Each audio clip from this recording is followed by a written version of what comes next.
The old pickup truck rattled down the quiet suburban street just after dawn, its bed loaded with black trash bags and recycling bins. Behind the wheel sat what appeared to be an elderly woman, grey wig slightly askew, thick glasses, a faded floral scarf tied under her chin, and a worn navy jumpsuit stained with years of grime. Her hands, covered in thin work gloves, gripped the steering wheel tightly. No one would have guessed that beneath the disguise was Victor Hargrove, 68 years old, worth $900 million from decades building a chain of luxury hotels across the country.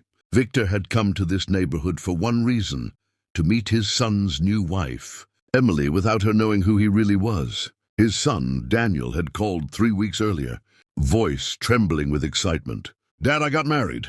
It happened fast. Courthouse thing. "Her name's Emily. She's amazing. I want you to meet her. But she's nervous about the whole rich family deal. Can we keep it low-key for a while?"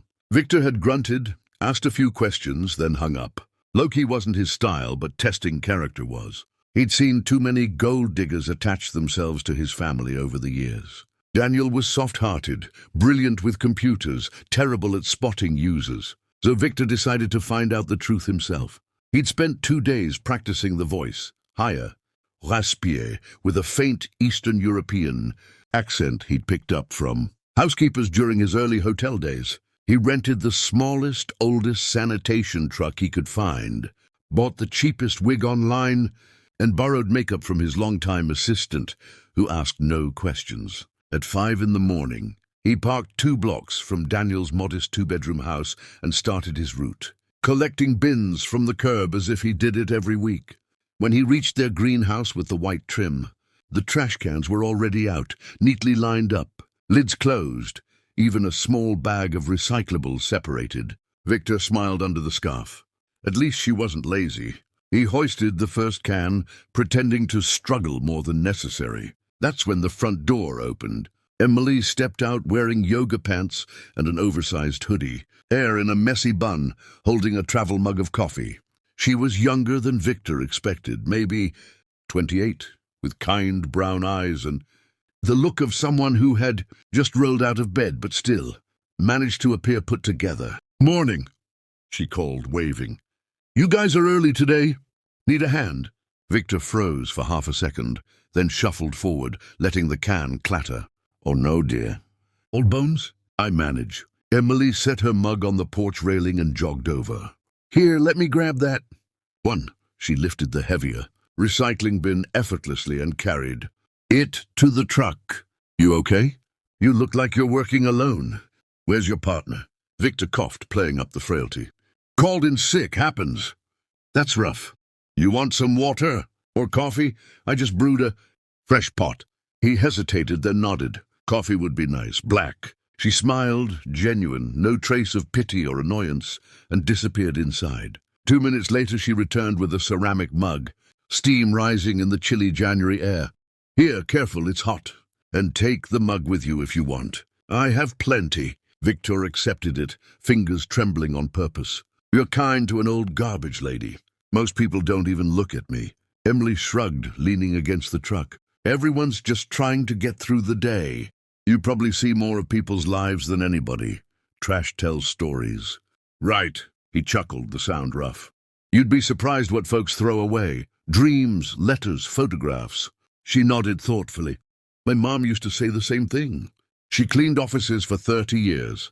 Said she knew more about the CEOs than their wives did." Victor sipped the coffee. Strong, good quality. "Your husband doesn't mind you talking to strangers. Daniel, he'd probably join me out here with his laptop if he wasn't still." "Asleep," she laughed softly. "He's the sweetest man. Works crazy hours, but he always makes time to help around the house. Yesterday he fixed the leaky faucet in the guest bath at 2 in the morning because I mentioned it bothered me." Victor's chest tightened. That sounded like his son. Emily glanced at the truck. "You know, I used to work retail. Long shifts, rude customers, minimum wage. I get it. People see the uniform and think you're invisible. But you're not. You're a person doing a hard job." Victor felt something shift inside him. He hadn't expected this. He'd planned to drop hints about money problems. Maybe ask for a few dollars. see if she'd give or brush him off. Instead, he found himself wanting to stay longer. "You got kids?" he asked. "Not yet." Her smile softened. "We're thinking about it. Daniel wants 2, maybe 3. I just want them to grow up kind, you know? Not spoiled. Not thinking the world owes them something." Victor looked down at the coffee, suddenly aware of how heavy the disguise felt. A car door slammed next door. A man in a suit stormed out, yelling into his phone.